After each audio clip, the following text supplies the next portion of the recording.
Hello everyone, exam warrior में आप सभी का स्वागत है। दोस्तों, आज की इस वीडियो में हम कुछ ऐसे महत्वपूर्ण टॉपिक्स को डिस्कस करने वाले हैं जिससे आपकी परीक्षा में प्रश्न पूछे जाते हैं।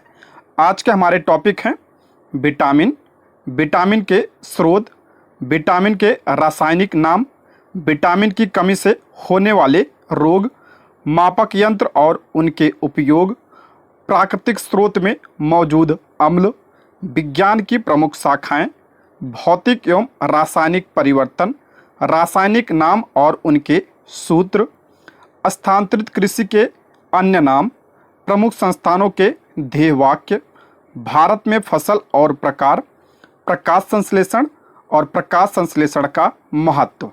इन सब टॉपिक को हम आज की इस वीडियो में कवर करेंगे। दोस्तों, यह वीडियो सभी एग्जाम के लिए इम्पॉर्टेंट है, तो आप लोग वीडियो को लास्ट तक ध्यान से जरूर देखिएगा। और अगर आप इसका पीडीएफ चाहते हैं तो ज्वाइन कीजिए हमारे टेलीग्राम चैनल को, जिसका लिंक आपको डिस्क्रिप्शन बॉक्स या कमेंट बॉक्स में मिल जाएगा। तो चलिए शुरू करते हैं। आज का पहला टॉपिक है विटामिन। तो इसके बारे में देखते हैं। भोजन के मुख्य पोषक तत्वों में कार्बोहाइड्रेट, प्रोटीन, वसा, विटामिन तथा खनिज लवण सम्मिलित होते हैं। पूछा जाता है कि भोजन के पोषक तत्वों में क्या शामिल होता है, तो भोजन के पोषक तत्वों में कार्बोहाइड्रेट, प्रोटीन, वसा, विटामिन तथा खनिज लवण सम्मिलित होते हैं। तो आज हम विटामिन के बारे में पढ़ेंगे।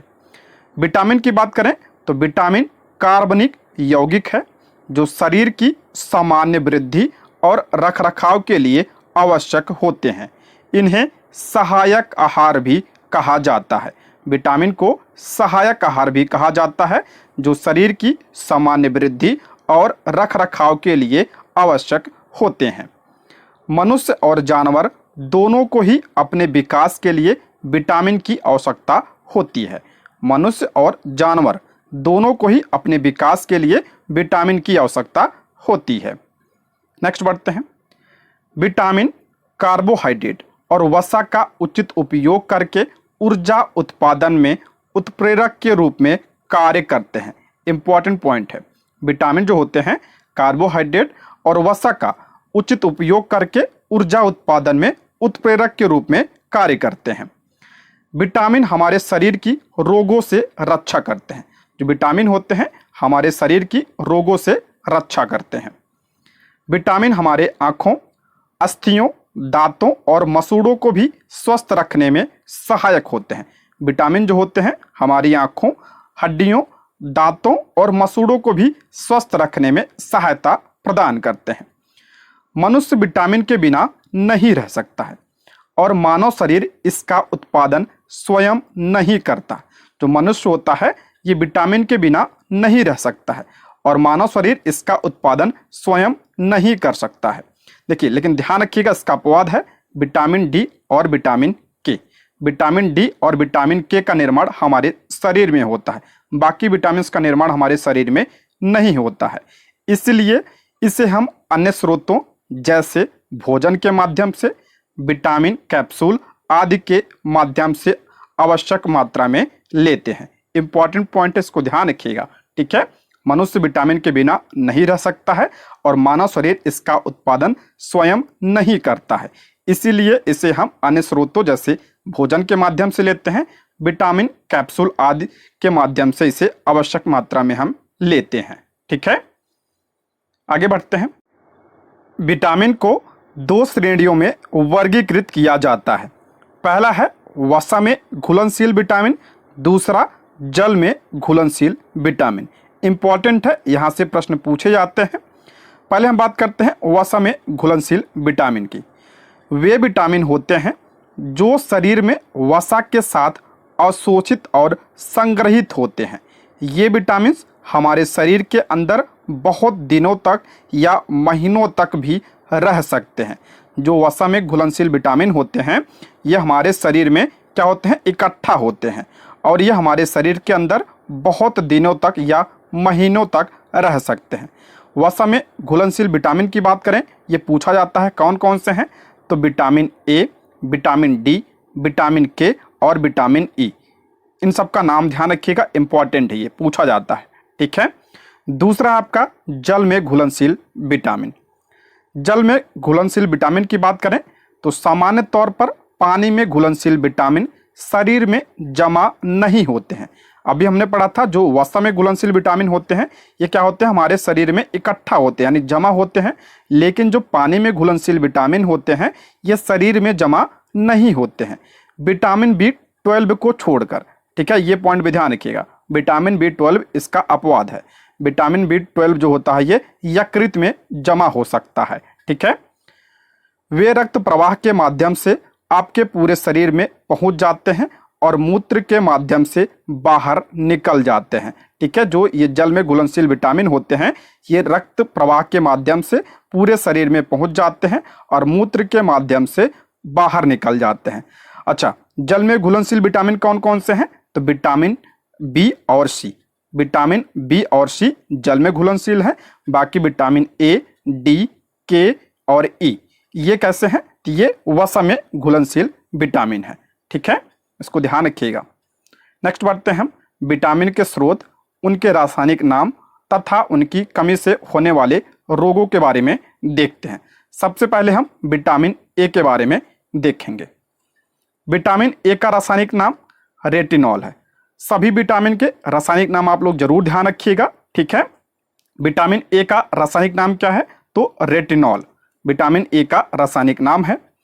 विटामिन ए के प्रमुख स्रोत की बात करें तो दूध, मक्खन, अंडा, गाजर, कॉड लिवर तेल, टमाटर, कद्दू, हरी पत्तेदार सब्जियां आदि इसके प्रमुख स्रोत हैं। विटामिन ए की कमी से कौन सा रोग होता है, तो दृष्टिहीनता यानी रतौंधी। रतौंधी जो है आपका विटामिन ए की कमी से होता है। रतौंधी के लक्षण क्या होते हैं, तो कमजोर दृष्टि, अंधेरे रात में कम दिखाई देना, कभी कभी पूरी तरह दिखाई देना बंद हो जाना रतौंधी के लक्षण होते हैं। ठीक है, इंपॉर्टेंट है, इसको ध्यान रखिएगा। रासायनिक नाम जरूर ध्यान रखिएगा। विटामिन ए का रासायनिक नाम क्या है, तो रेटिनॉल है। और इसकी कमी से कौन सा रोग होता है, तो रतौंधी रोग होता है इसकी कमी से। ठीक है, नेक्स्ट बढ़ते हैं विटामिन बी। विटामिन बी के स्रोत के बारे में बात करें तो समुद्री भोजन, दूध, मांस, मटर, अनाज, हरी सब्जियां, मेवे, केले, बीज, ब्राउन चावल, फलियां, मक्का, काजू, खजूर, ताजे फल आदि इसके प्रमुख स्रोत हैं। विटामिन बी कुल 8 प्रकार के होते हैं जिन्हें विटामिन बी कॉम्प्लेक्स कहा जाता है। जो विटामिन बी होता है ये 8 प्रकार का होता है जिसे विटामिन बी कॉम्प्लेक्स कहा जाता है। देखते हैं इसके बारे में। देखिए, विटामिन बी कॉम्प्लेक्स के बारे में देखते हैं। पहला आपका विटामिन है विटामिन B1। रासायनिक नाम इंपॉर्टेंट है। ठीक है, विटामिन B1 का रासायनिक नाम क्या होता है, तो थायमिन। थायमिन जो है आपका विटामिन B1 का रासायनिक नाम है। और इसकी कमी से कौन सा रोग होता है, विटामिन B1 की कमी से, तो बेरी बेरी रोग होता है विटामिन B1 की कमी से। विटामिन B2 इसका रासायनिक नाम क्या है, तो राइबोफ्लेविन। राइबोफ्लेविन विटामिन B2 का रासायनिक नाम है। और इसकी कमी से कौन सा रोग होता है, तो किलोसिस। किलोसिस जो है आपका विटामिन बी की कमी से होता है। विटामिन B3 का रासायनिक नाम क्या है, नियासिन। इंपॉर्टेंट है ये, विटामिन B1 और विटामिन B3 इंपॉर्टेंट है। इसका रासायनिक नाम क्या है, नियासिन। और इसकी कमी से कौन सा रोग होता है, पेलाग्रा। पूछा गया है पेलाग्रा किसकी वजह से होता है, किसकी कमी से, तो विटामिन B3 की कमी से होता है, यानी नियासिन की कमी से होता है विटामिन पेलाग्रा। ठीक है, उसके बाद आते हैं विटामिन B5। विटामिन B5 का रासायनिक नाम क्या है, pantothenic acid. Pantothenic acid vitamin B5 का रासायनिक नाम है। इसकी कमी से कौन सा रोग होता है, तो वृद्धि में कमी, चर्म रोग, बाल का सफेद होना जो है इसकी कमी से होता है। Vitamin B6।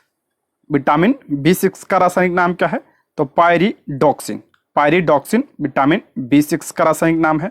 और इसकी कमी से मानसिक अवसाद, भ्रम, आक्षेप और एनीमिया रोग होता है विटामिन B6 की कमी से। विटामिन B7 मोस्ट इंपॉर्टेंट है। इसका रासायनिक नाम क्या है, तो बायोटिन। बायोटिन की कमी से कौन सा रोग होता है, तो बालों का पतला होना, नाखूनों का टूटना, त्वचा पर चकत्ते, ये जो है विटामिन B7 की वजह से होता है। विटामिन B9 इसका रासायनिक नाम क्या है? Folic acid. विटामिन B9 का रासायनिक नाम क्या है? Folic acid. और इसकी कमी से कमजोरी, थकान, तंत्रिका संबंधी समस्याएं आदि। विटामिन B12 सबसे ज्यादा इंपॉर्टेंट है, विटामिन B12, और इसका रासायनिक नाम क्या है? साइनोकोबाल्मिन। साइनोकोबाल्मिन विटामिन B12 का रासायनिक नाम है। और इसकी कमी से क्या होता है? तो एनीमिया और तंत्रिका तंत्र में गड़बड़ी, ये विटामिन B12 की कमी से होता है। सबसे ज्यादा इंपॉर्टेंट है आपका vitamin B1, vitamin B3, vitamin B7 और विटामिन B12। इसको जरूर ध्यान रखिएगा, ये सबसे ज्यादा एग्जाम में पूछे जाते हैं। ठीक है, आगे बढ़ते हैं। विटामिन सी की बात करें हम। विटामिन सी का रासायनिक नाम क्या होता है? तो ascorbic acid. Ascorbic acid vitamin C का रासायनिक नाम है। और इसकी कमी से कौन सा रोग होता है? तो स्कर्वी रोग। विटामिन सी की कमी से स्कर्वी रोग होता है। स्कर्वी रोग के लक्षण क्या होते हैं? तो मसूड़ों से खून निकलना और घाव भरने में अधिक समय लगना इस रोग के प्रमुख लक्षण होते हैं। किसके? स्कर्वी रोग के। ठीक है, विटामिन सी के स्रोत की बात करें तो भारतीय करौंदा यानी आंवला, नींबू, चूना, अनानास, संतरा, तरबूज, हरी मिर्च, टमाटर आदि जो है इसके प्रमुख स्रोत हैं। और विटामिन सी रोगों से लड़ने में मदद करता है। ये मोस्ट इंपॉर्टेंट है, पूछा जाता है कि कौन सा विटामिन रोगों से लड़ने में मदद करता है? तो विटामिन सी। एग्जाम में कई बार पूछा गया है, तो इसको आप लोग ध्यान रखिएगा। ठीक है, और विटामिन सी का रासायनिक नाम एस्कॉर्बिक एसिड, और इसकी कमी से कौन सा रोग होता है? तो स्कर्वी रोग होता है। ठीक है, नेक्स्ट बढ़ते हैं। Vitamin D. विटामिन डी की कमी से कौन सा रोग होता है? तो रिकेट्स। विटामिन डी की कमी से रिकेट्स रोग होता है। इसमें अस्थियां मुलायम होकर मुड़ने लगती हैं। यह प्रश्न पूछा जाता है कि किस विटामिन की कमी से अस्थियां मुलायम होकर मुड़ने लगती हैं? तो विटामिन डी की कमी से। ठीक है, जिसे रिकेट्स कहा जाता है। विटामिन D1 का रासायनिक नाम क्या होता है? तो कैल्सीफेरॉल। विटामिन D1 का रासायनिक नाम कैल्सीफेरॉल। विटामिन D2 का रासायनिक नाम क्या होता है? तो एग्रोकैल्सीफेरॉल। एग्रोकैल्सीफेरॉल विटामिन D2 का रासायनिक नाम है। Vitamin D3 कोलेकैल्सीफेरॉल। कोलेकैल्सीफेरॉल विटामिन D3 का रासायनिक नाम है। इसके स्रोत इंपॉर्टेंट है, एग्जाम में पूछा जाता है। तो पनीर, मक्खन, दूध, हरी सब्जियां, मछली का जिगर का तेल, धूप इसके प्रमुख स्रोत हैं। ठीक है, और इसकी कमी से कौन सा रोग होता है? तो रिकेट्स होता है। ध्यान रखिएगा, दूध और हरी सब्जियां इसमें सभी विटामिन पाए जाते हैं। दूध में जो है विटामिन सी नहीं पाया जाता, बाकी सारे विटामिन पाए जाते हैं। हरी सब्जियों में भी लगभग सारे विटामिन पाए जाते हैं। ठीक है, तो इसको ध्यान रखिएगा। विटामिन ई की बात करें अब हम। विटामिन ई का रासायनिक नाम क्या होता है? तो टेकोफेरॉल। टेकोफेरॉल जो है आपका होता है विटामिन ई का रासायनिक नाम। और विटामिन ई के कमी से शरीर में प्रजनन क्षमता में कमी, जननांग तथा पेशियां कमजोर हो जाती हैं। विटामिन ई की कमी से शरीर में प्रजनन क्षमता की कमी हो जाती है, जननांग तथा पेशियां कमजोर हो जाती हैं। इसके अलावा विटामिन ई शरीर के कोलेस्ट्रॉल लेवल को बनाए रखता है। ये पॉइंट भी आप लोग ध्यान रखिएगा। स्रोत की बात करें तो बादाम, सरसों के बीज, कद्दू, ड्राई फ्रूट्स, सूरजमुखी के बीज, चुकंदर का साग, पालक, गेहूं के बीज का तेल, लाल शिमला मिर्च, सोयाबीन का तेल जो है इसके प्रमुख स्रोत हैं विटामिन ई के। ठीक है, और विटामिन ई का रासायनिक नाम क्या है? तो टेकोफेरॉल इसका रासायनिक नाम है। और इसकी कमी से जो है प्रजनन क्षमता में कमी होती है। ठीक है, ये पॉइंट पे ध्यान रखिएगा। और जननांग तथा पेशियां कमजोर हो जाती हैं। ठीक, नेक्स्ट बढ़ते हैं। विटामिन के मोस्ट इंपॉर्टेंट विटामिन है विटामिन के। विटामिन के हो गया यहाँ पे। विटामिन के का रासायनिक नाम फिलिक्विनोन है। फिलिक्विनोन जो है विटामिन के का रासायनिक नाम है। और इसकी कमी से विटामिन के की कमी होने का समान लक्षण खून के थक्के ना बनने के कारण अधिक खून बहना, जैसे ब्लीडिंग में बढ़ोतरी, मासिक धर्म में ज्यादा रक्तस्राव। मोस्ट इंपॉर्टेंट है, पूछा जाता है कि किस विटामिन की कमी से रक्त का थक्का नहीं बनता है? तो विटामिन के की कमी से रक्त का थक्का नहीं बनता है। बहुत बार एग्जाम में पूछा गया है, तो इसको ध्यान रखिएगा। इसके स्रोत की बात करें तो सरसों का साग, गेहूं, जौ, पालक, मूली, चुकंदर, जैतून का तेल, केले, डेयरी उत्पाद, अंडे, अंकुरित अनाज आदि इसके क्या है प्रमुख स्रोत हैं।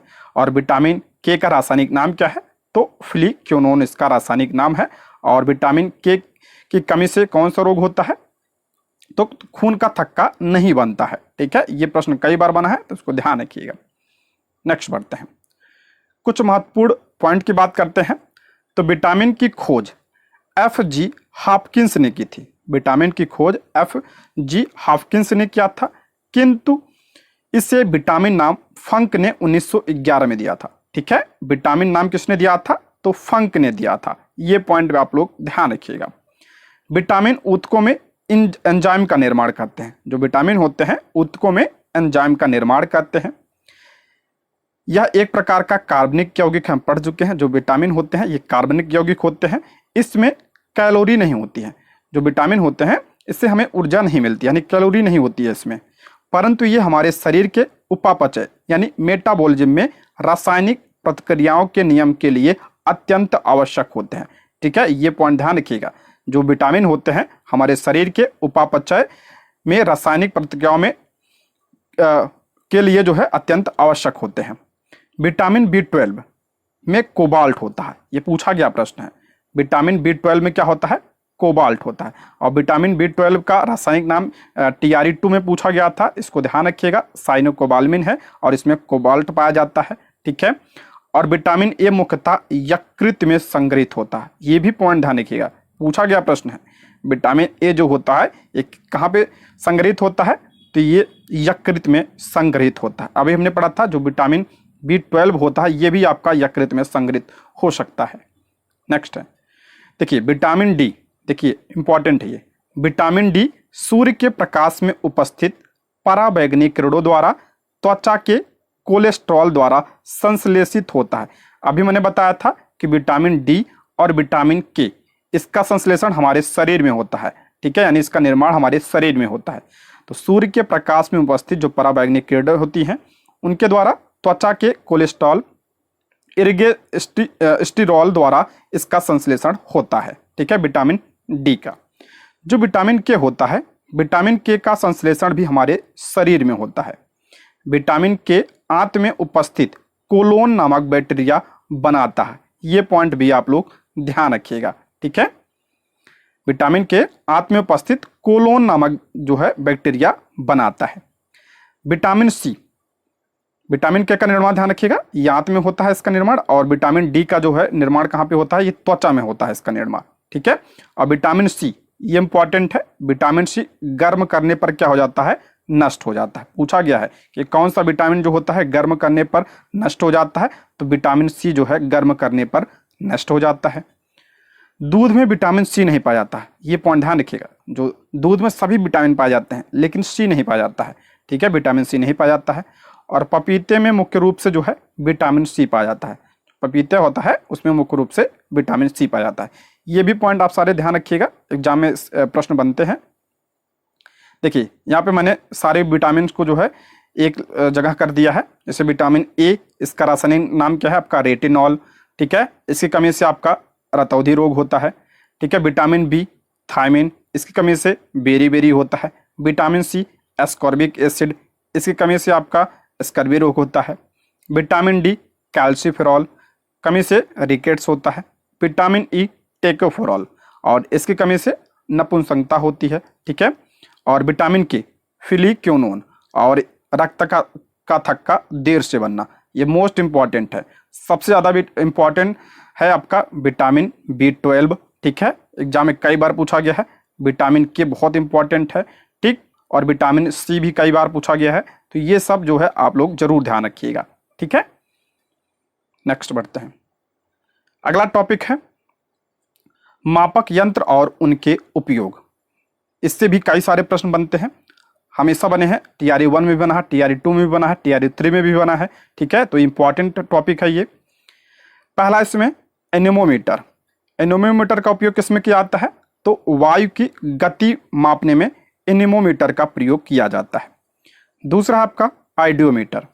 आइडियोमीटर से क्या नापा जाता है कि ध्वनि की तीव्रता, ध्वनि की तीव्रता किसमें नापी जाती है, किससे नापी जाती है, तो आइडियोमीटर से नापी जाती है। एरोमीटर, एरोमीटर वायु और गैसों के घनत्व को मापने में इसका प्रयोग किया जाता है। एरोमीटर वायु और गैसों के घनत्व को मापने में इसका प्रयोग किया जाता है। बैरोमीटर मोस्ट इंपॉर्टेंट है, कई बार प्रश्न बना है।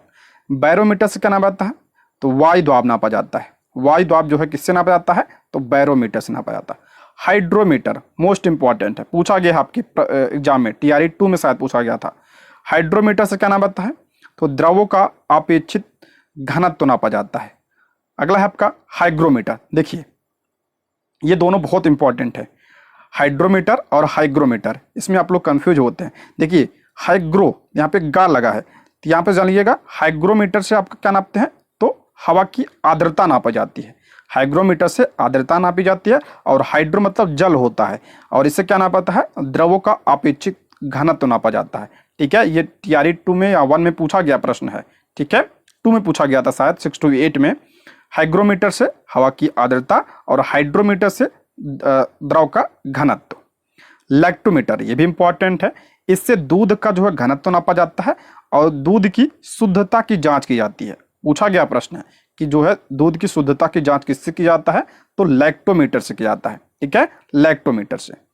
नेक्स्ट है अल्टीमीटर, ये भी इंपॉर्टेंट है। अल्टीमीटर से क्या नापा जाता है, तो ऊंचाई नापी जाती है, और किसकी ऊंचाई, तो वायुयान की ऊंचाई नापी जाती है अल्टीमीटर से, और इसे तुंगता मापी भी कहा जाता है, हिंदी भी ध्यान रखिएगा। लक्समीटर, प्रकाश की तीव्रता नापा जाता है लक्समीटर से। अमीटर बहुत इंपॉर्टेंट है, ये पूछा गया है। अमीटर TRE 3 में ही पूछा गया था, ये TRE 2 में भी शायद पूछा गया था, तो ये इंपॉर्टेंट है ये।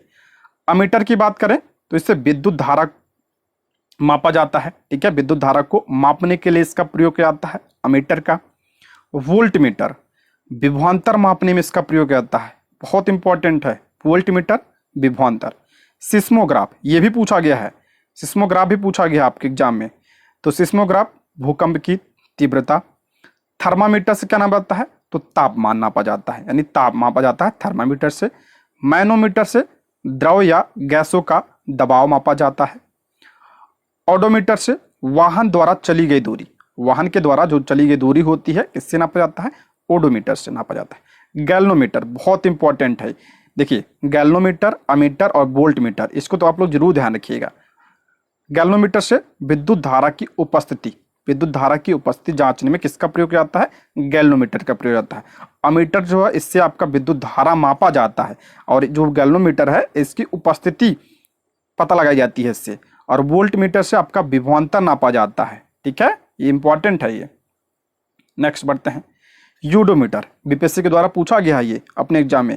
यूडोमीटर यानी इसे रेन गेज भी कहते हैं, और इससे बरसात की मात्रा मापी जाती है। ठीक है, फैदोमीटर इंपॉर्टेंट है, समुद्र की गहराई मापी जाती है फैदोमीटर से। डायनमोमीटर इंजन द्वारा उत्पन्न की गई शक्ति को मापने में इसका प्रयोग किया जाता है। पायरोमीटर मैंने कराया है प्रैक्टिस सेट में, पायरोमीटर दूर स्थित वस्तुओं के तापमान मापने में किसका प्रयोग किया जाता है, तो पायरोमीटर का प्रयोग किया जाता है। अगला है रेडियोमीटर, तो विकिरण ऊर्जा को मापने में रेडियोमीटर का प्रयोग किया जाता है। अगला है विभवमापी, TRE 3 में पूछा गया था। विभवमापी इसे ही पोटेंशियोमीटर कहते हैं, इससे भी विभवांतर नापते हैं। और स्पीडोमीटर से वाहन की गति मापा जाता है, स्पीडोमीटर से वाहन की गति मापा जाता है। और स्पिगोमैनोमीटर से रक्तचाप यानी ब्लड प्रेशर मापा जाता है, किससे, स्पिगोमैनोमीटर से। देखिए सबसे ज्यादा इंपॉर्टेंट इसमें क्या है, एक तो आप रक्तचाप वाला ध्यान रखिएगा। ठीक है, विभवांतर, ठीक है, विभवमापी इंपॉर्टेंट है, पायरोमीटर इंपॉर्टेंट है, फैदोमीटर और यूडोमीटर। स्पेस से इतना इंपॉर्टेंट जरूर ध्यान रखिएगा। और यहाँ से हम बात करें तो गैल्वनोमीटर, ठीक है, और कौन सा, थर्मामीटर, सभी को पता होगा, सिस्मोग्राफ, वोल्टमीटर और अमीटर, इतना तो आप लोग जरूर ध्यान रखिएगा। और अगले पेज में देखते हैं, इसमें इंपॉर्टेंट सबसे ज़्यादा बैरोमीटर और हाइड्रोमीटर और हाइग्रोमीटर और लैक्टोमीटर, इसको ध्यान रखिएगा। ठीक है, जो सबसे ज़्यादा इंपॉर्टेंट है उसको मैं बता दे रहा हूँ। ठीक है, बाकी सभी इंपॉर्टेंट है, लेकिन जो सबसे ज़्यादा इंपॉर्टेंट है उसको आप लोग ध्यान दीजिएगा। नेक्स्ट है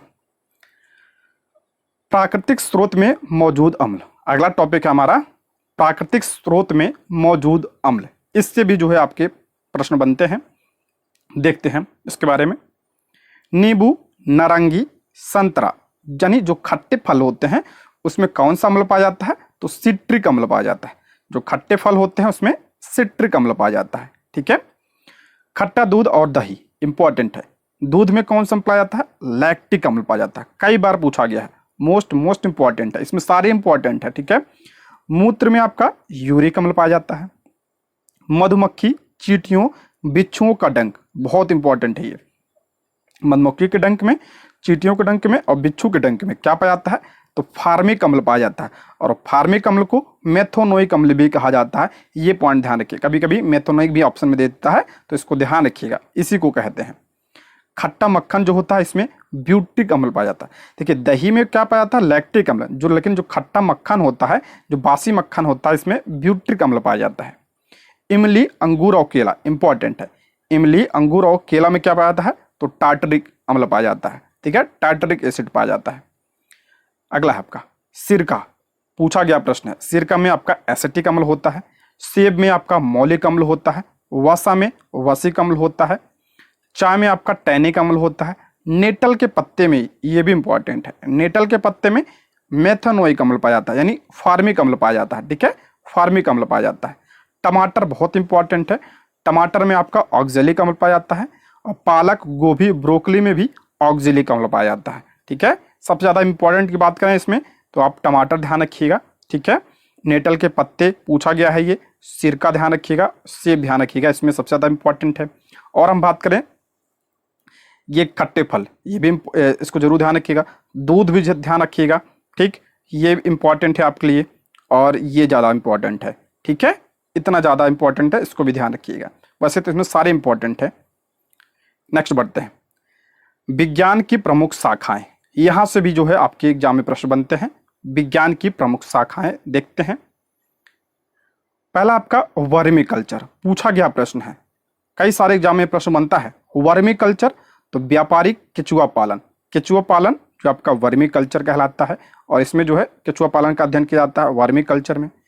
एपीकल्चर मधुमक्खी पालन मोस्ट इंपॉर्टेंट है, आपके एनसीईआरटी क्लास 6 में ही दिया है ये एपीकल्चर, तो ये आपका मधुमक्खी पालन। फ्लोरिकल्चर, फ्लोरी से आप ध्यान रखिएगा फूल, इसमें फूलों की कृषि का अध्ययन किया जाता है। ठीक है, फ्लोरिकल्चर। विटीकल्चर मोस्ट इंपॉर्टेंट है, अंगूर की खेती।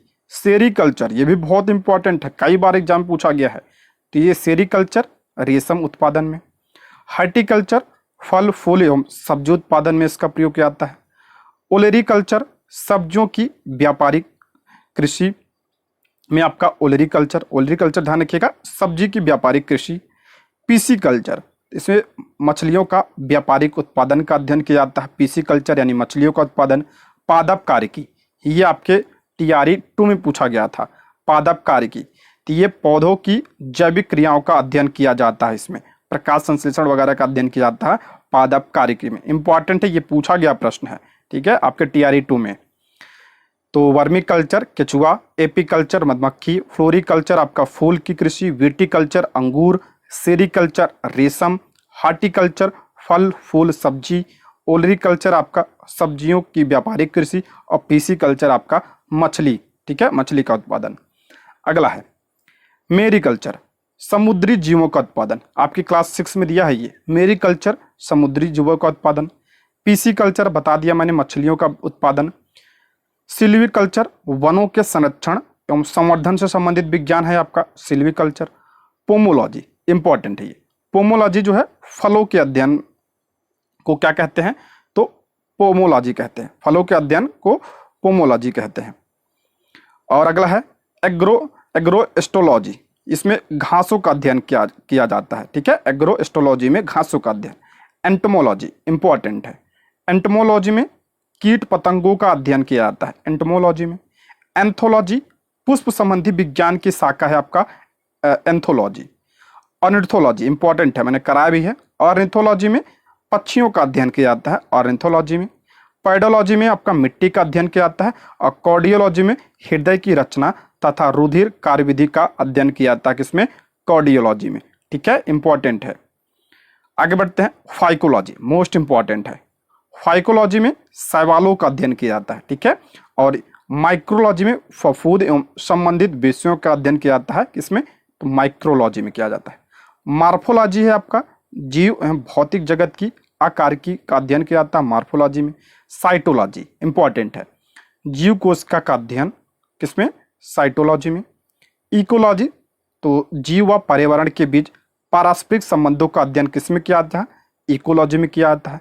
इथोलॉजी में प्राणियों के व्यवहार का अध्ययन किया जाता है, इथोलॉजी में। इपिग्राफी तो शिलालेख संबंधी ज्ञान का अध्ययन किसमें किया जाता है, एपिग्राफी में। ये पूछा गया प्रश्न है, एपिग्राफी क्या होता है, तो जो शिलालेख का अध्ययन होता है वो एपिग्राफी कहलाता है। ऑस्टियोलॉजी तो इसमें आपका हड्डियों का अध्ययन। और जेनेटिक्स ये आपका, ये भी प्रश्न बना है आपके टीआरई में। जेनेटिक्स का आनुवांशिकी, जीवों के आनुवांशिक लक्षणों के पीढ़ी दर पीढ़ी हस्तांतरण की प्रक्रिया का अध्ययन क्या कहलाता है, जेनेटिक्स यानी आनुवांशिकी कहलाता है। देखिए सबसे ज़्यादा इंपॉर्टेंट की बात करें, एक तो यही आपका इंपॉर्टेंट है आनुवांशिकी।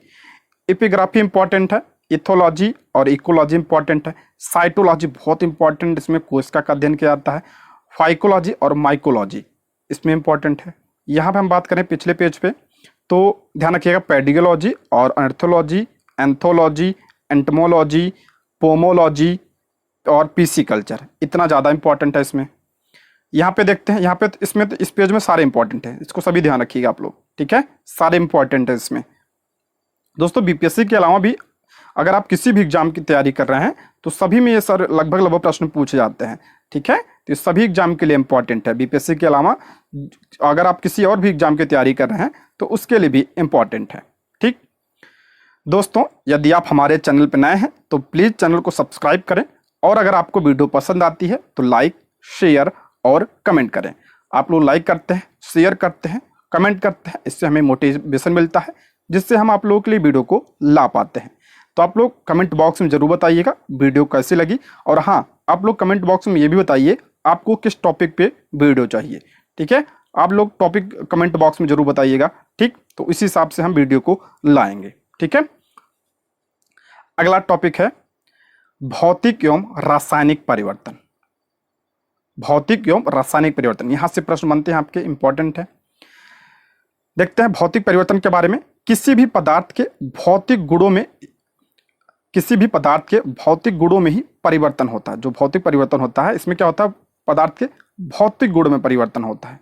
इसमें क्या होता है, कोई जो है सामग्री, नई सामग्री नहीं बनती है, ठीक है, कोई अन्य सामग्री इसमें निर्मित नहीं होती, इसमें कोई नया पदार्थ नहीं बनता है जो भौतिक परिवर्तन होता है। बस इतना ध्यान रखिएगा इसमें आप लोग, भौतिक परिवर्तन में कुछ नया नहीं बनता है, ठीक है। जैसा कि हम जानते हैं कि भौतिक परिवर्तन प्रतिवर्ती यानी उत्क्रमित होते हैं, और इस प्रकार हम इन्हें उल्टा भी कर सकते हैं, इन्हें हम पुनः प्राप्त कर सकते हैं, ठीक है। भौतिक परिवर्तन क्या होता है, हम इन्हें पुनः प्राप्त कर सकते हैं। दो मिश्रणों को अलग करने के लिए अधिकतर भौतिक परिवर्तन का उपयोग किया जाता है, ये पॉइंट भी आप लोग ध्यान रखिएगा। मिश्रण को अलग करने के लिए भौतिक परिवर्तन, देखिए भौतिक परिवर्तनों के उदाहरणों की अवस्था में परिवर्तन, जैसे आपका पिघलना हो गया, जैसे बर्फ का पिघलना हो गया, ये आपका भौतिक परिवर्तन होता है। जमना, बर्फ जम जाता है, फिर वो जो पुनः हम उसको प्राप्त कर सकते हैं।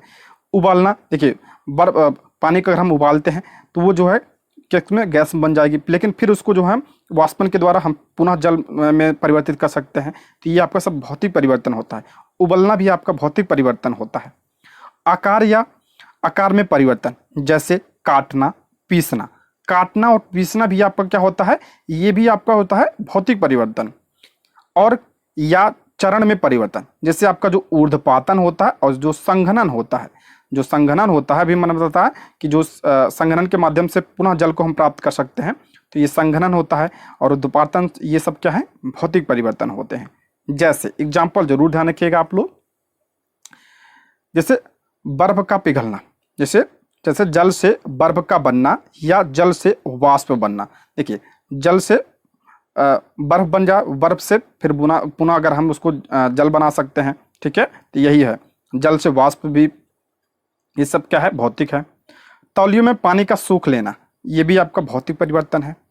कागज के टुकड़े को फाड़ना भौतिक परिवर्तन है, अभी बताया था, काटना, पीसना, ये सब। तांबे को खींचकर इसे पतले तार निकालना भौतिक परिवर्तन है। गुब्बारे का फूलना ये क्या आपका भौतिक परिवर्तन होता है, ठीक है, भौतिक परिवर्तन होता है।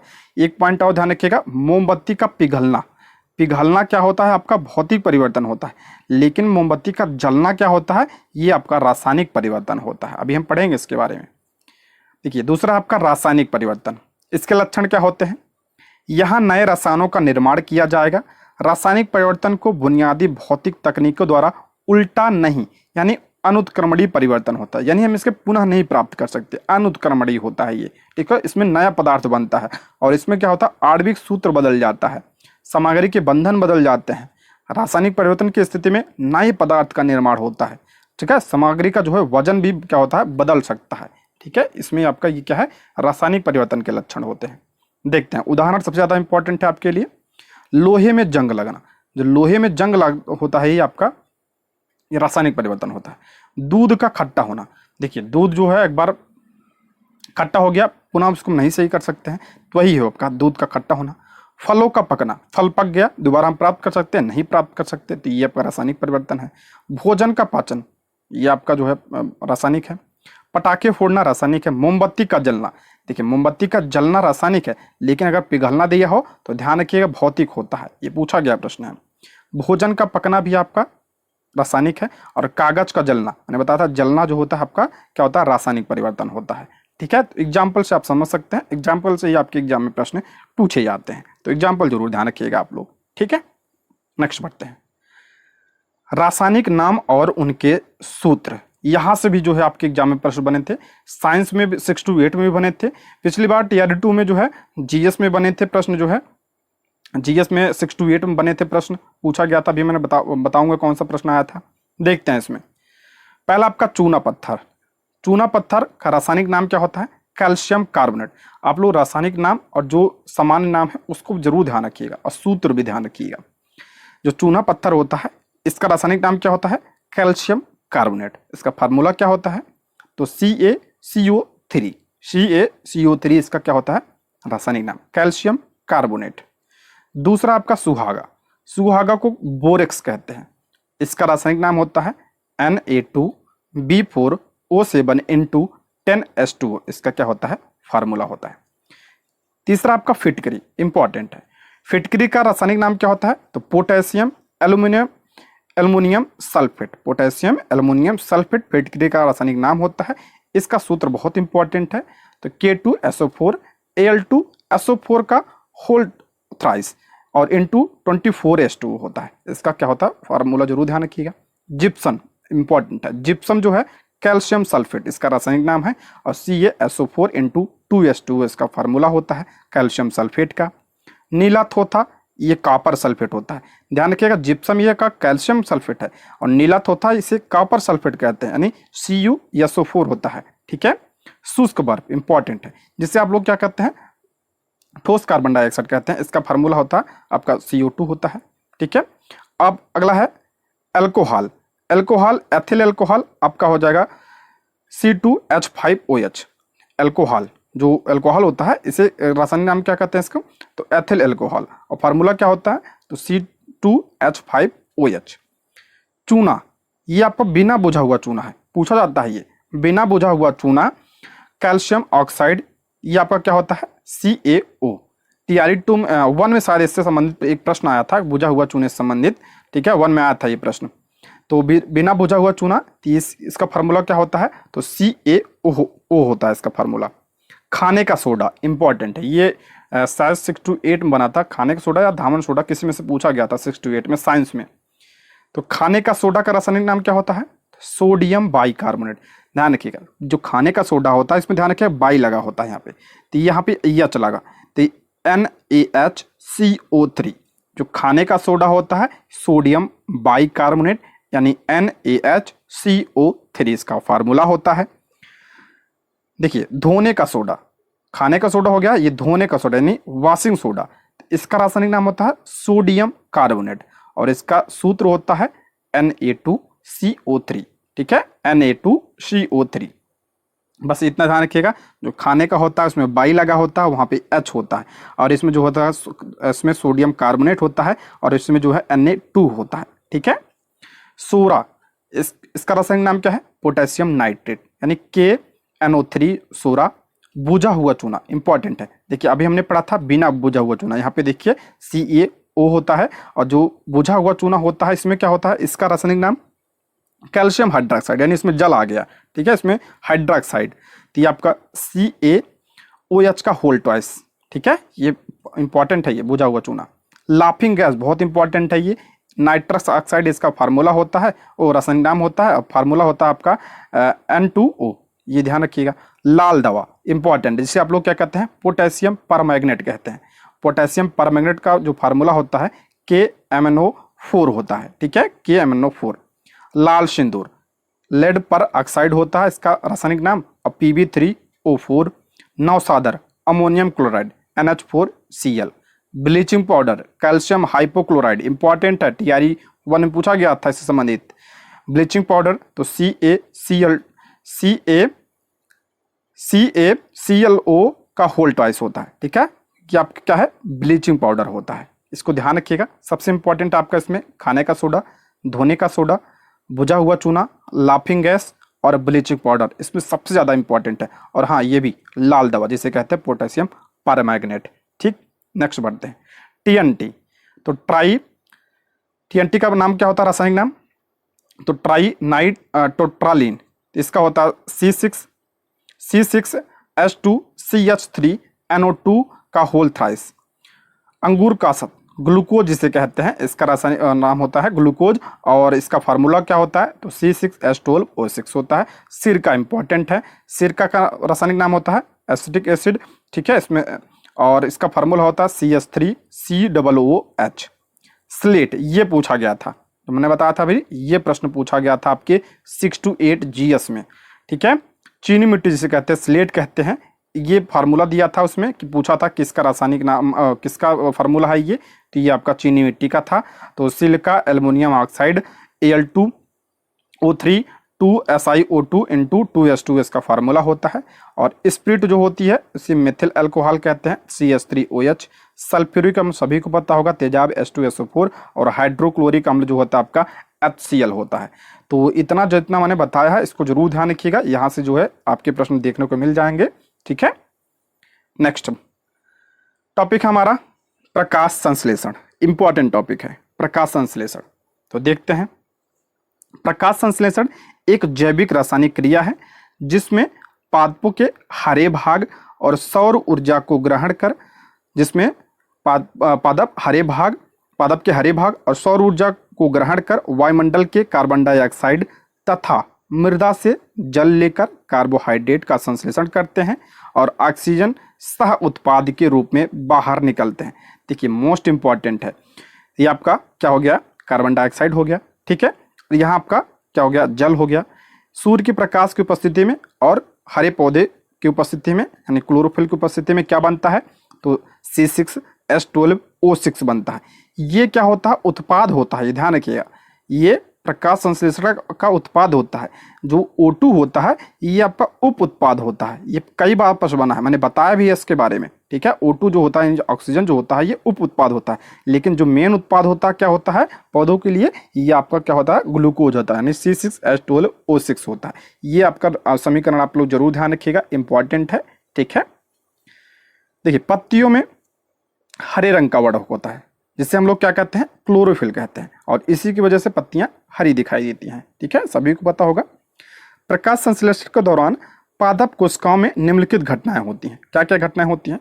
प्रकाश का अवशोषण होता है, प्रकाश ऊर्जा का रासायनिक ऊर्जा में परिवर्तन, ये पॉइंट बहुत इंपॉर्टेंट है। जो प्रकाश संश्लेषण क्या होता है? प्रकाश ऊर्जा का किस में परिवर्तन होता है? तो रासायनिक ऊर्जा में परिवर्तन होता है। कई बार ये प्रश्न बना है, ठीक। और शर्करा में रासायनिक ऊर्जा का भंडारण होता है, ठीक है, ये पॉइंट भी ध्यान रखिएगा। नेक्स्ट बढ़ते हैं, प्रकाश संश्लेषण का महत्व। हम समझते हैं कि प्रकाश संश्लेषण का महत्व क्या है। तो इस प्रक्रिया के द्वारा भोजन का निर्माण होता है। पौधे जो है इस प्रक्रिया के द्वारा क्या करते हैं? भोजन का निर्माण करते हैं, जिससे मनुष्य तथा अन्य जीव जंतुओं का पोषण होता है। देखिए पौधा क्या होते हैं? यही तो आपके क्या होते हैं? उत्पादक होते हैं, और इन्हीं पे तो सब निर्भर होते हैं। इन्हीं पर जो है मनुष्य भी निर्भर है, जीव जंतु भी निर्भर है। तो इससे क्या होता है? भोजन का निर्माण होता है प्रकाश संश्लेषण से, और जिससे मनुष्य तथा अन्य जीव जो है अन्य जीव जंतुओं का पोषण होता है। ठीक है, इसलिए जो प्रकाश संश्लेषण का महत्व है। इस प्रक्रिया में ऑक्सीजन का निर्माण होता है। अभी हमने बताया ऑक्सीजन जो है निर्माण होता है, जो कि जीवन के लिए अत्यंत आवश्यक है। जीव श्वसन द्वारा ऑक्सीजन ग्रहण करते हैं, जिससे भोजन का ऑक्सीकरण होकर शरीर के लिए ऊर्जा प्राप्त होती है। श्वसन से ही क्या होता है, ऊर्जा प्राप्त होती है, सभी को पता है। ठीक है, इसलिए जो है ऑक्सीजन जरूरी है। इस प्रक्रिया में CO2 ली जाती है। जो प्रकाश संश्लेषण होता है उसमें क्या होता है, कार्बन डाइऑक्साइड ली जाती है और O2 क्या होता है, निकलती है, जिससे पर्यावरण में O2 यानी ऑक्सीजन और CO2 यानी कार्बन डाइऑक्साइड की मात्रा संतुलित होती है। पौधे क्या करते हैं, कार्बन डाइऑक्साइड लेते हैं और ऑक्सीजन निकालते हैं, और इससे क्या होता है, पर्यावरण में जो होता है ऑक्सीजन और कार्बन डाइऑक्साइड का मात्रा जो होता है ये संतुलित रहता है इसकी वजह से। ठीक है, इसलिए पौधे जरूरी हैं। कार्बन डाइऑक्साइड के नियमन से प्रदूषण दूर हो जाता है। वही बात है, जब CO2 ले लेंगे पौधे, ज़्यादा जितने ज़्यादा पौधे होंगे उतना CO2 लेंगे, उतना ऑक्सीजन देंगे, तो इससे क्या होगा, प्रदूषण कम होगा। ये हम क्या है, प्रकाश संश्लेषण के महत्व है। अगला टॉपिक है प्रमुख संस्थानों के ध्येय वाक्य। देखिए यहाँ से TRE 1 और TRE 2 में प्रश्न पूछे गए थे। TRE 3 में यहाँ से प्रश्न नहीं आए थे, तो ध्यान रखिएगा, पूछे जा सकते हैं प्रश्न, क्योंकि TRE 1 TRE 2 दोनों में प्रश्न बने थे यहाँ से, तो इम्पोर्टेंट टॉपिक है ये भी। इसमें पहला है भारत सरकार। भारत सरकार का ध्येय वाक्य क्या है, तो सत्यमेव जयते। सत्यमेव जयते भारत सरकार का ध्येय वाक्य है, यानी सत्य की ही जीत होती है। ठीक, दूरदर्शन, ये पूछा गया है, दूरदर्शन सत्यम शिवम सुंदरम इसका ध्येय वाक्य है, यानी सत्य, कल्याणप्रद और सुंदर। ठीक है, इंपॉर्टेंट है ये, सत्यम शिवम सुंदरम। ऑल इंडिया रेडियो, ये भी ऑप्शन में था, जब पूछा गया था तो ऑप्शन में था ये, ऑल इंडिया रेडियो। तो इस सर्वजन हिताय सर्वजन सुखाय, इसका क्या है, ध्येय वाक्य है, यानी सबके हित के लिए, सबके सुख के लिए। ठीक है, सर्वजन हिताय सर्वजन सुखाय। थल सेना का ध्येय वाक्य क्या है, सेवा अस्माकम धर्मा।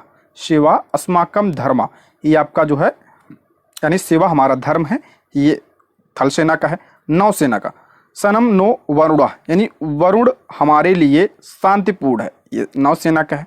भारतीय तटरक्षक का है वयम रक्षामा, यानी हम रक्षा करते हैं। वायुसेना का है नभा स्पर्शम दीप्तम, यानी आकाश को स्पर्श करने वाले दे दीप्यमान, ये किसका है, तो वायुसेना का है। तो आप तीनों सेनाओं का जो है ध्येय वाक्य जरूर ध्यान रखिएगा। अगला है अनुसंधान एवं विश्लेषण विंग, ये पूछा गया है।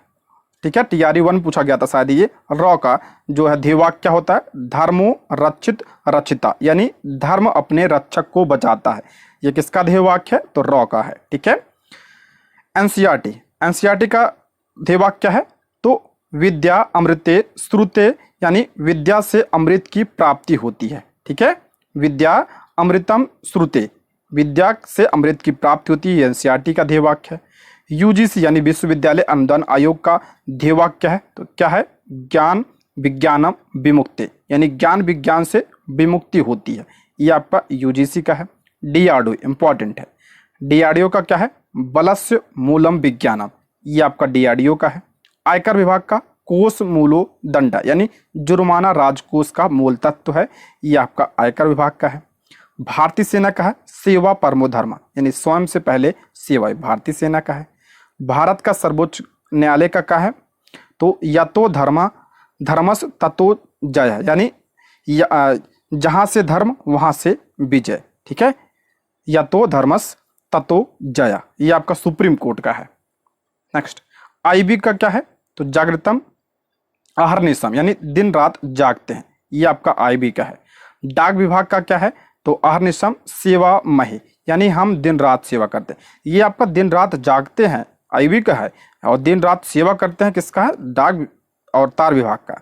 CBSE क्या है, अस्तोमा सदगमय, यानी असत्य से मुझे सत्य की ओर ले चलो, ये आपका CBSE का ध्येय वाक्य है। तो सारे ध्येय वाक्य इंपॉर्टेंट है, इसको ध्यान रखिए, पूछा गया प्रश्न है इसमें से। ठीक है, नेक्स्ट है स्थानांतरित कृषि के अन्य नाम, मोस्ट इंपॉर्टेंट टॉपिक है, इससे भी आपका TRE 1 TRE 2 के कई सारे एग्जाम में प्रश्न बने थे। ठीक है, इंपॉर्टेंट है ये स्थानांतरित कृषि के नाम। भारत के उत्तर पूर्वी क्षेत्र में झूम को स्थानांतरित कृषि के नाम से जाना जाता है। उत्तर पूर्वी क्षेत्र में से क्या कहते हैं, स्थानांतरित कृषि, झूम कृषि कहा जाता है। उड़ीसा में ये पूछा गया है, उड़ीसा वाला पूछा गया है, उड़ीसा में पोडू, उड़ीसा में क्या कहा जाता है, पोडू कहा जाता है, डाबी कहा जाता है, कोमान या बरिंगा या विंगा कहा जाता है। ये पॉइंट आप लोग ध्यान रखिएगा। उड़ीसा में पोडू, यही पूछा गया था, ठीक है, पोडू पूछा गया था। तो पोडू, डाबी, कोमान या बरिंगा उड़ीसा में। आंध्र प्रदेश में भी पोंडू या पेंडा कहा जाता है। आंध्र प्रदेश में भी पोडू कहा जाता है और पेंडा कहा जाता है। पश्चिमी घाट में कुमारी कहा जाता है।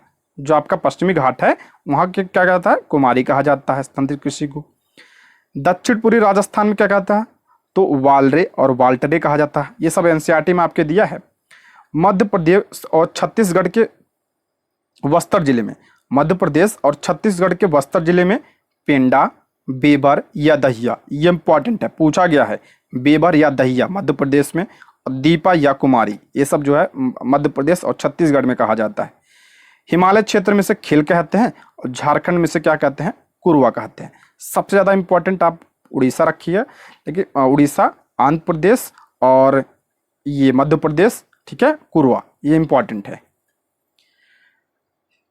ये अब विश्व स्तर पर देख लेते हैं। लद्दाख कहाँ कहा जाता है इसे, मलेशिया और इंडोनेशिया में, ये पूछा गया है। लद्दाख ये मिलाने के लिए आया था। मिल्पा, ये भी बहुत इंपॉर्टेंट है। मध्य अमेरिका और मैक्सिको में, यानी मध्य अमेरिका में क्या कहते हैं इसे, मिल्पा कहते हैं। कुनको वेनेजुएला में। रे कहाँ कहा जाता है, वियतनाम। रो का बहुत इंपॉर्टेंट है, ब्राजील में कहा जाता है। चेना कहाँ कहा जाता है, श्रीलंका में। मोसले मध्य अफ्रीका में। ये सब एनसीईआरटी में दिया है, ठीक है। तमरई थाईलैंड में, काइगिन फिलीपींस में, हुमा जावा में और टुंग्या बर्मा में, ठीक है, टुंग्या बर्मा में कहा जाता है। सबसे ज़्यादा इंपॉर्टेंट इसमें लद्दाख है, मिल्पा है और रोका। चेना पूछा गया है आपके एग्जाम में, ठीक है, मिलाने के लिए आया था, ठीक है। रे भी पूछा जा चुका है, तो सब इंपॉर्टेंट है इसको इसमें, ठीक है, ध्यान रखिएगा इसको। नेक्स्ट, भारत में फसल और प्रकार देखते हैं इसके बारे में। भारत में फसल और उसके प्रकार। मौसम के आधार पर भारत में फसलों को 3 प्रकारों में विभाजित किया जाता है। रबी की फसल, खरीफ की फसल और जायद की फसल। देखिए खरीफ की फसल, यहाँ से प्रश्न बनता है। खरीफ की फसल की बात करें तो पहली बारिश यानी मानसून की फसल शुरू होने पर जून जुलाई में बोई जाती है। ये मानसून शुरू होने पर जून जुलाई में बोई जाती है खरीफ की फसल, ठीक है, बरसात के समय में बोई जाती है। और ये इसे जो है सितंबर अक्टूबर में काट लिया जाता है। जून जुलाई में बोया जाता है और सितंबर अक्टूबर में से काट लिया जाता है। और इसके जो बढ़ने के लिए बहुत पानी की आवश्यकता होती है, यानी बरसात की आवश्यकता होती है। और मौसम कैसे होना चाहिए, तो गर्म होना चाहिए। उदाहरण की बात करें इसमें चावल, ज्वार, बाजरा, मक्का, कपास, मूंगफली, जूट, गन्ना, हल्दी, दालें, तंबाकू, तिल आदि। ये देखिए उदाहरण जरूर ध्यान रखिएगा। उदाहरण से ही ज़्यादातर आपके प्रश्न बनते हैं, ठीक है। उदाहरण से ही प्रश्न पूछा जाता है, सबसे ज़्यादा इंपॉर्टेंट है यही, ठीक है। नेक्स्ट बढ़ते हैं। रबी की फसल की बात करें तो ये जो है ठंड में होती है, ध्यान रखिएगा। अक्टूबर नवंबर में से बोया जाता है और गर्मी के टाइम जब गर्मी शुरुआत होती है, जैसे अप्रैल मई, यही समय जो चल रहा था अप्रैल मई, इसमें इसकी कटाई हो जाती है, जैसे गेहूं वगैरह होता है। वृद्धि के लिए इसमें क्या चाहिए होता है, जब वृद्धि होती है तो इसके लिए ठंडी जलवायु चाहिए होती है, यानी जब ठंडा मौसम चाहिए होता है। लेकिन जब इसे काटना होता है यानी बीज अंकुरण के लिए होता है तो इसमें गर्म जलवायु चाहिए होती है, जैसे फरवरी मार्च का महीना चाहिए होता है, ठीक है। उदाहरण बहुत इंपॉर्टेंट है। गेहूं, मटर, जौ, आलू, टमाटर, प्याज, मसूर, अलसी, तेल, और जैसे आपका सूरजमुखी, तिल, सरसों, ये सब जो है आपका किसके हैं, तो ये आपके जो है रबी की फसलें हैं, ठीक है। नेक्स्ट, जायद की फसल की बात करें तो रबी और खरीफ, जो रबी और खरीफ की फसल है उनके बीच का जो मौसम होता है मार्च जून का। देखिए मार्च जून का जो मौसम होता है, खाली मौसम होता है, वो जायद की फसल कहलाती है। और इसमें जो है जल्दी पक जाती हैं फसलें, जैसे आपका ककड़ी हो गया, लौकी हो गया, कद्दू हो गया, तरबूज, कस्तूरी, करेला वगैरह, ये सब आपका जो सब्जियां होती हैं जायद की फसलें होती हैं, ठीक है। इंपॉर्टेंट है, इसको आप लोग ध्यान रखिएगा, ठीक। दोस्तों आज की वीडियो में बस इतना ही टॉपिक। आप लोग कमेंट बॉक्स में टॉपिक जरूर बताइएगा किस टॉपिक पे वीडियो लाना है, ठीक है, कमेंट जरूर करिएगा। और ये भी बताइएगा वीडियो कैसी लगी, ठीक है। ये रहे आज का topic. Thank you for watching.